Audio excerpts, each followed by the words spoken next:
ইরানের বিরুদ্ধে ইসরায়েল ১২ দিনের যুদ্ধে নেমেছিল। শুরুতে যেটিকে ইসরায়েল নিজেদের জন্য একটি ঐতিহাসিক সাফল্য হিসেবে তুলে ধরেছিল, সেই যুদ্ধ নিয়েই এখন প্রশ্ন উঠছে ইসরায়েলের ভেতর থেকে। এমনকি দেশটির এক ঊর্ধ্বতন কর্মকর্তার মুখেও শোনা যাচ্ছে বিস্ময়কর স্বীকারোক্তি। তাহলে কি ইরানের বিরুদ্ধে ইসরায়েলের যুদ্ধ শুরু করাটাই ছিল একটি বড় ভুল? আর যদি তাই না হয়, তাহলে কেন এখন এমন প্রশ্ন উঠছে ইসরায়েলের রাজনৈতিক ও নিরাপত্তা মহলে?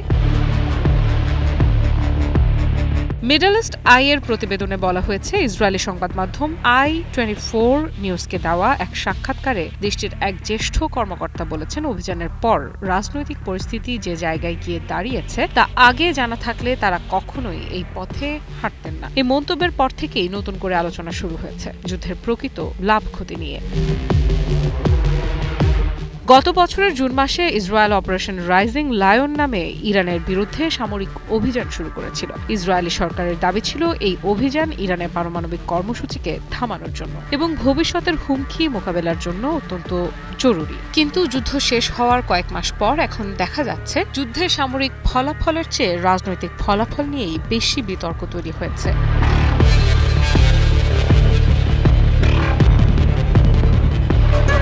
পরিস্থিতি আরও বদলে যায় যখন ইরান ও যুক্তরাষ্ট্রের মধ্যে একটি শান্তি চুক্তির ঘোষণা আসে। এই চুক্তির পর ইসরায়েলের অনেক রাজনৈতিক নেতা, নিরাপত্তা বিশ্লেষক এবং সাবেক সামরিক কর্মকর্তারা প্রশ্ন তুলতে শুরু করেন, যদি শেষ পর্যন্ত কূটনৈতিক সমাধানই সামনে আসে তাহলে এত বড় যুদ্ধের কী প্রয়োজন ছিল?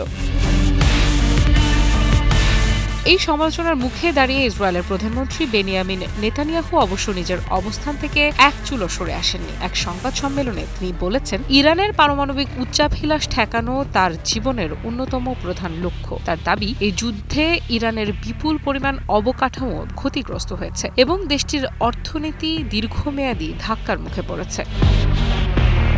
কিন্তু সমালোচকদের যুক্তি ভিন্ন। তাদের মতে, যুদ্ধের পর আন্তর্জাতিক অঙ্গনে ইরান আগের চেয়ে বেশি আলোচনার কেন্দ্রবিন্দুতে এসেছে। শুধু তাই নয়, আঞ্চলিক রাজনীতিতেও তেহরান এখন আরও গুরুত্বপূর্ণ শক্তি হিসেবে আবির্ভূত হয়েছে। ফলে যে লক্ষ্য নিয়ে অভিযান শুরু হয়েছিল, বাস্তবে তার কতটা অর্জিত হয়েছে সেই প্রশ্নই এখন সামনে চলে এসেছে।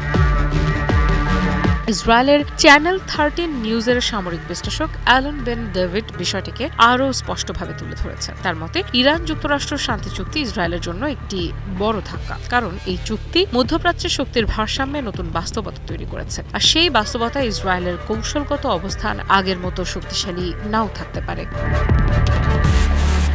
আরও গুরুত্বপূর্ণ বিষয় হলো, যুদ্ধটি ছিল অত্যন্ত ব্যয়বহুল। সামরিক খরচ, নিরাপত্তা ব্যয়, অর্থনৈতিক চাপ এবং দীর্ঘমেয়াদী অনিশ্চয়তা সবকিছু মিলিয়ে এর মূল্যও কম নয়। তাই অনেক বিশ্লেষক মনে করছেন, যুদ্ধের সামরিক অর্জন থাকলেও রাজনৈতিকভাবে ইসরায়েল প্রত্যাশিত সুবিধা আদায় করতে পারেনি। আমি ভরসা রাখি হিরন স্মার্ট ওয়াটার পিউরিফায়ারে। ফলে এখন যে প্রশ্নটি সবচেয়ে বেশি আলোচিত হচ্ছে তা হলো, এই যুদ্ধ কি সত্যি ইসরায়েলকে নিরাপদ করেছে, নাকি উল্টো নতুন চ্যালেঞ্জ তৈরি করেছে? যুদ্ধ কি ইরানকে দুর্বল করেছে, নাকি আরও শক্তিশালী অবস্থানে নিয়ে গেছে? আর সবচেয়ে বড় প্রশ্ন, যদি আজকের বাস্তবতা আগেই জানা থাকতো, তাহলে কি এই যুদ্ধ আদৌ শুরু হতো? আফ্রিকা ইফরা, নিউজ 24।